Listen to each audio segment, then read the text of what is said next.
Hello guys, this is Adriana, and in today's video we have a lot of things to talk about. The amazing performance that the stock market had on April, last week earnings report from all the tech companies like Apple, Amazon, Microsoft, Facebook and Google, the crazy tweet from Elon Musk and Tesla's earnings report, why Warren Buffett sold all of his airline stocks, and my expectation for next week earnings report for stocks like Shopify, Disney, Uber, and Lyft. I want to start saying that the stock market has behaved crazier than ever. With everything that's happening around the world right now, April was the best month in the stock market in 33 years, since January 1987. I mean, unemployment rates keep increasing. Last week, 3.8 million Americans filed for unemployment. Now, more than 30 million people have filed unemployment in the last 6 weeks due to the virus situation. Also, coronavirus cases keep increasing. As of May 2nd, here in the US, we had a total of 1.09 million cases and 64,200 deaths. That's an increase of 30,000 cases and 1,800 deaths in a single day. And still, the market had its best month in 33 years. What might have caused this move from market lows? In my opinion, the positivism on people, news about a possible cure being released a few weeks ago, and the possibility to reopen the economy sooner than expected. Until last week, we didn't have any faith of finding any drug that could fight the virus. And now Gilead got authorization from the FDA for an antiviral they created, which will help you get out of the hospital faster. And yes, it's not a complete cure, but it could make the virus more manageable. The idea of being on the hospital infected with the virus and finally have something that will eliminate the odds of you dying makes people feel more optimistic, since all of us really want to feel safe while reopening the economy sooner than expected. Does it really work?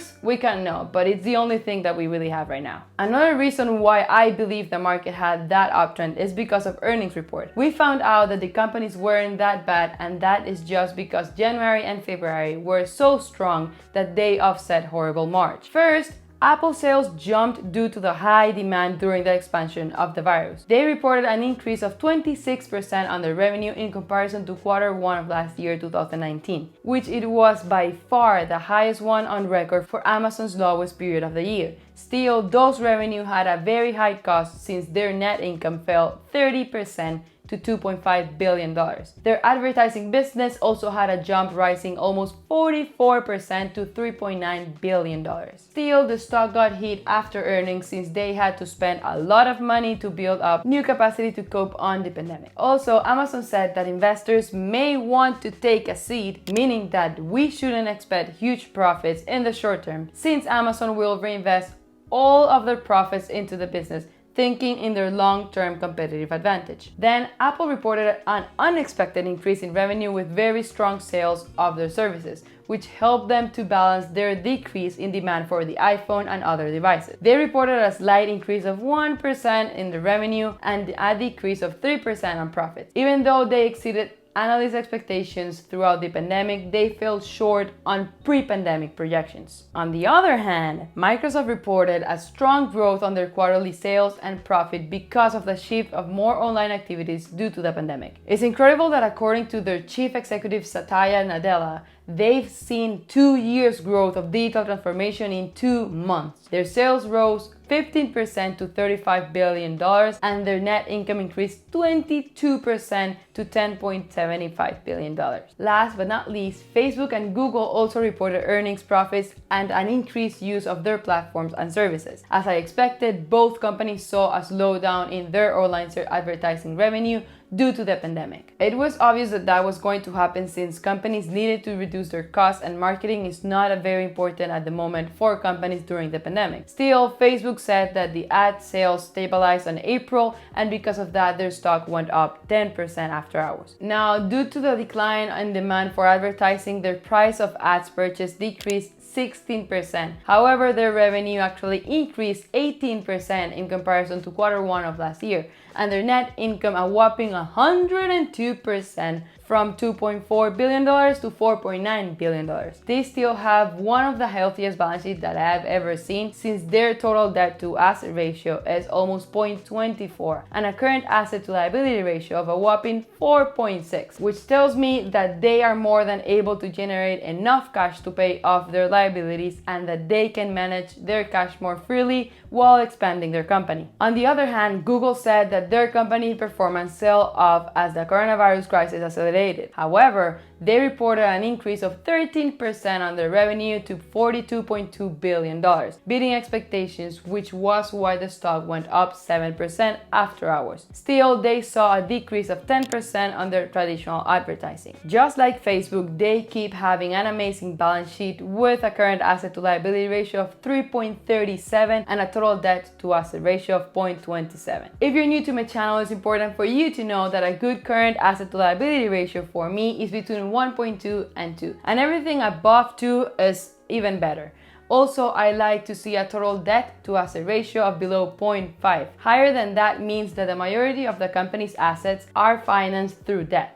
When rough times like this one comes, it's difficult for a company with a bad balance sheet to sustain. Now that we finished with last week's earnings, wanted to talk about Elon Musk's tweet. Absolutely no one was expecting that tweet, obviously. And because of that, the stock fell on Friday more than 10%. Tesla reported a strong quarter just days before that tweet. They had an increase in revenue of 39% to $4.9 billion. They were profitable with a net income of $68 million, which if we compare it with last year, they had a loss of $668 million, which tells me that they are on track to profitability. They have a good balance sheet with a current asset to liability ratio of 1.24, and even though their total debt to asset ratio is a little bit high at 0.71, Tesla is a company that have had an exponential growth in their revenue over the last years. Still, they are not profitable as a company on a yearly basis, but if they don't get there this year, they will definitely achieve it next year. I had faith that they would be profitable at the end of this year 2020, but would have to see how their car deliveries and demand behaves during the pandemic, since they had to stop production on March 23rd on their US assembly plant. Still, they already reopened their Shanghai factory, so we have to see what they have to say. Now, Boeing just stated that they are not going to seek federal aid after raising $25 billion in a bond offering. They reported earnings on Wednesday. The company had a decrease in revenue of 26% and a net loss of $641 million. They are cutting 10% of its workforce and aircraft production since the aviation market is currently frozen, and they need to reduce costs to be able to sustain with the liquidity that they have available. Also, Warren Buffett during the Berkshire Hathaway's annual meeting yesterday said that they sold all their airline stocks due to the pandemic. I mean, it was kind of expected. Air travel has plunged since March, and this industry is one of the most affected ones. So he thinks that this type of things affects customer behavior. Even though I don't own any airline stocks, I would have done the same. As I said in my airline stock video analysis, normally airlines like American Airlines are loaded on debt, which makes it harder for them to sustain during these types of situation without any federal aid. Also, because of all this, it's really hard to know if there will be a huge demand for airlines in the foreseeable future as it used to be before. This week was not the exception of a retail analyzing the possibility to file bankruptcy. There has been rumors that J.Crew is preparing for this, increasing the list of possible retails going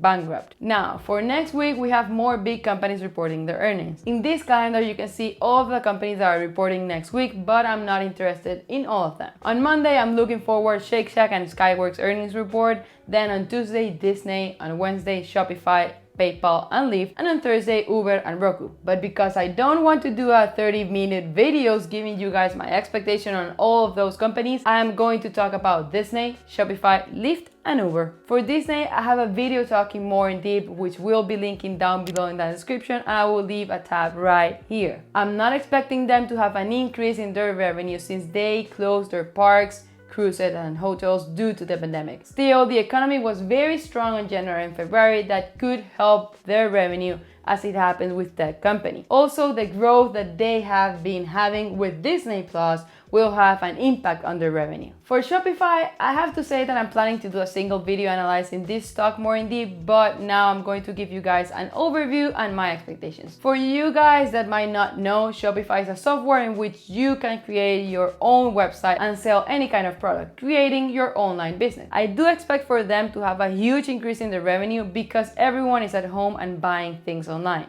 They already said that they are handling Black Friday traffic, but still they are not a profitable company on a yearly basis. For Uber and Lyft, I'm expecting them to have a decrease on their revenue since literally no one is going anywhere right now. On the other hand, Uber might be better than Lyft at the moment because Uber is a more diversified company with Uber Eats. Also, Lyft said that they would let go 17% of their workforce, which tells me that their demand has decreased a lot. Let me know in the comment section below, guys, what you expect for these companies and if you own any of these stocks. At the moment, I only own Uber, Disney, and Lyft. That was all for this video, guys. Hope you enjoyed. Go and share this video with all your friends and family. Don't forget to subscribe, smash the like button for the YouTube algorithm, follow me on my Instagram. Stay safe, stay home. Thank you, and see you next time.